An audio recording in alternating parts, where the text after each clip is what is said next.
बच्चों, आप लोग कैसे हैं। ये कास्ट शीट के न्यूमेरिकल प्रॉब्लम का दूसरा क्वेश्चन है।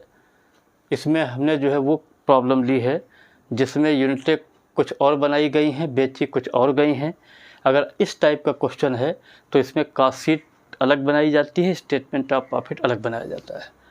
और हम डायरेक्ट क्वेश्चन की बात करते हैं।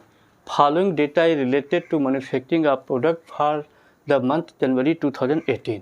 मटेरियल कंज्यूम आपका 50,000 है, डायरेक्ट लेबर आपके 14,000 है, इफेक्टिव मशीन आवर 2,000 है, मशीन आवर रेट आपका 8 पर आवर है, ऑफिस ओवरहेड 10% वर्क कास्ट का है, सेलिंग एंड डिस्ट्रीब्यूशन ओवरहेड 75 पैसा पर यूनिट सोल्ड का है, यूनिटें आपने 4,000 प्रोड्यूस की हैं, सोल्ड यूनिट कितनी है 3,600 है, सेलिंग प्राइस आपका 25 पर यूनिट है। Prepare cost sheet showing cost per unit and statement of profit for the period. Cost sheet output आपने 4,000 यूनिट लिख दिया, particular total amount rupees cost per unit. अब आप क्या करेंगे जो है, सबसे पहले मटेरियल कंज्यूम हमने 50,000 लिख लिया, डायरेक्ट लेबर आपके 14,000 हो गए, 50,000 प्लस 14,000 64,000 आपका प्राइम कास्ट हो गया। अब ऐड फैक्ट्री ओवरहेड में आ जाइए। फैक्ट्री ओवरहेड के बारे में थोड़ा सा यहाँ कन्फ्यूजन है। यहाँ लिखा है इफेक्टिव मशीन आवर 2,000 लिखा है, मशीन आवर रेट 8 रुपये दी हुई है। तो मशीनें कहाँ होती, फैक्ट्री में होती है, इसलिए फैक्ट्री ओवरहेड में आ जाएगा। तो 2,000 को 8 से मल्टीप्लाई करेंगे, 16,000 आपका जो है फैक्ट्री ओवरहेड आ गया। तो 64 में 16,000 जोड़ेंगे तो 80,000 आपका वर्क कास्ट या फैक्ट्री कास्ट, वर्क कास्ट को फैक्ट्री कास्ट भी बोलते हैं, 80,000 हो गया। इसके बाद इन्होंने ऑफिस ओवरहेड 10% वर्क कास्ट का लिखा, तो ऐड ऑफिस ओवरहेड 10% का वर्क कास्ट। वर्क कास्ट कितनी दी 80,000, 80,000 का 10% करेंगे 8,000 आ जाएगा। तो इस तरीके से जो है जैसे ही आप फैक्ट्री कास्ट में ऑफिस ओवरहेड जोड़ेंगे तो कास्ट ऑफ प्रोडक्शन आपका 88,000 आ जाएगा। अब आप क्या करेंगे, क्योंकि कास्ट पर यूनिट पूछी गई है तो हर एक आइटम को 4,000 से डिवाइड करना है। तो 50,000 डिवाइडेड बाई 4 12.50 मटेरियल की कास्ट आ गई। 14,000 को जो अपने 4 से डिवाइड किया 3.50 आपकी डायरेक्ट लेबर की कास्ट आ गई। 64,000 को 4 से किया 16 आपका प्राइम कास्ट की पर यूनिट कास्ट आ गई। इसी प्रकार 16,000 को 4 से किया 4 पर यूनिट जो है फैक्ट्री ओवरहेड की कास्ट आ गई। 80,000 को 4,000 से डिवाइड किया 20 आपकी जो है फैक्ट्री कास्ट वर्क कास्ट की कास्ट पर यूनिट आ गई।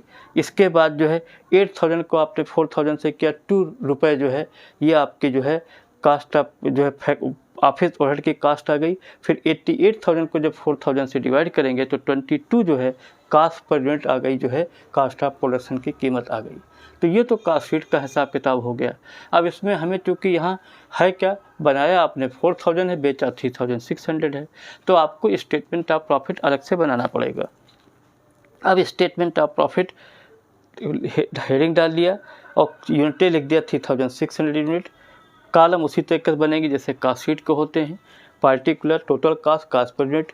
अब यहाँ पर हमें ये दिमाग लगाना है, क्योंकि हम स्टेटमेंट ऑफ प्रॉफिट बना रहे हैं तो यहाँ पर जितनी यूनिटें बिकी हैं उसी से रिलेटेड सवाल लगाया जाएगा और उसी की टोटल कास्ट निकाली जाएगी। और सेलिंग एक्सपेंसेस हमेशा जितनी यूनिटें बिकती हैं उसी का होता है। तो यहाँ कास्ट ऑफ प्रोडक्शन 3,600 को 22 से किया तो आपका 79,200 जो है ये कास्ट ऑफ प्रोडक्शन आ गया आपका जो है 3,600 के अनुसार। ऐड सेलिंग ओवरहेड आपका जो है, सेलिंग ओवरहेड आपका जो है यहाँ पर दिया हुआ है जितनी आपका जो है 75 पैसा पर यूनिट के अनुसार दिया है। तो 3,600 इंटू 0.75 से अगर मल्टीप्लाई करेंगे 2,700 आपका सेलिंग एंड डिस्ट्रीब्यूशन ओवरहेड आ जाएगा। और फिर जैसे ही 79,200 में 2,700 जोड़ेंगे तो टोटल कास्ट या कास्ट ऑफ सेल आपकी 81,900 आ जाएगी। इसके बाद यहाँ पर देखिए कितनी यूनिटें बिकी हैं 3,600, सेलिंग प्राइस कितना लिखा है 25। अब आप 3,600 को 25 से मल्टीप्लाई करेंगे तो 90,000 आपका जो है टोटल सेल्स आ जाएगी। अब 90,000 माइनस 81,900 तो इस तरीके से आपका 8,100 प्रॉफिट आ जाएगा। मतलब अब आपको क्या करना है, जितनी यूनिटें दी हुई, यूनिट यहाँ कितनी दी है 3,600, अब 79,200 को 3,600 से डिवाइड करेंगे 22 आ जाएगा। फिर 2,700 को आपने डिवाइड किया 3,600 तो 0.75 आ गया। फिर 81,900 को अगर 3,600 से डिवाइड करें तो आपका 22.75 आ जाएगा। इसके बाद जो है 8100 को अगर 3600 से डिवाइड करें तो 2.25 आ जाएगा। अब 90,000 को अगर हम डिवाइड करें 3600 से तो आपका 25 आ जाएगा। या दूसरा तरीका क्या था, 22 में आपने 0.75 जोड़ा, 22.75 आ गया। 22.75 में 2.25 जो है 25 आ जाएगा।